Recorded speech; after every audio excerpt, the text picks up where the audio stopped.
Yan. Bali, ang nakakunik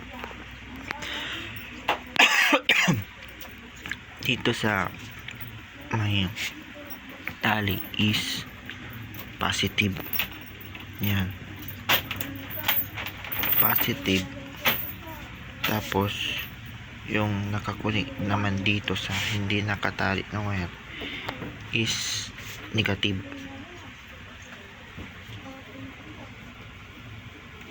Yan, negative. Tapos ang wire na ito papunta sa amplifier. Yan, negative positive para sa amplifier. Then yung negative naman ito konektado dito sa positive naman dito. Negative dito. Yung positive dito konektado dito sa negative nito. Bari ang tawag sa connection na yan is series connection. Yan.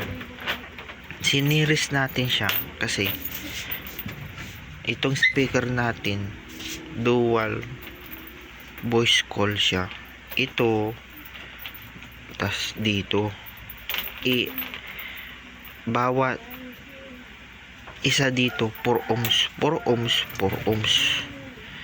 Kaya pag siniris natin magiging 8 ohms. Yun ang kailangan para sa amplifier kasi 8 ohms yung amplifier natin. Ayan.